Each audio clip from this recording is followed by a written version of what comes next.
ಮನುಷ್ಯ ಪದೇ ಪದೇ ಕರ್ಮಗಳನ್ನು ಮಾಡುತ್ತಾ ಹೋಗುತ್ತಾನೆ. ಇದರಿಂದ ಬಂಧನಕ್ಕೆ ಒಳಗಾಗುತ್ತಾ ಹೋಗುತ್ತಾನೆ. ಮನಸ್ಸೇ ಈ ಎಲ್ಲ ಬಂಧನಕ್ಕೆ ಕಾರಣ ಮತ್ತು ಮನಸ್ಸೇ ಮುಕ್ತಿಗೂ ಸಹ ಕಾರಣವಾಗಿದೆ. ಮನಸ್ಸನ್ನು ನಿಯಂತ್ರಣದಲ್ಲಿ ಇಡದಿದ್ದರೆ ಕರ್ಮಗಳು ಹೆಚ್ಚುತ್ತಾ ಹೋಗಿ ನಾವು ಈ ಭವಬಂಧನದಲ್ಲೇ ಸಿಲುಕಿಬಿಡುತ್ತೇವೆ.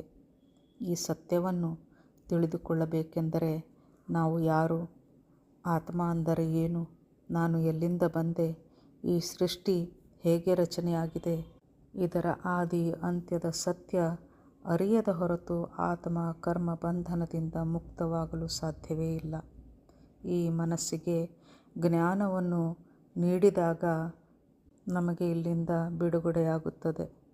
ಚೇತನ ಆತ್ಮರಾದ ನಾವು ಈ ಜಡ ದೇಹಕ್ಕೆ ಬರಲು ಯಾವುದು ಕಾರಣವಾಯಿತು ಎಂದು ತಿಳಿಯುವುದು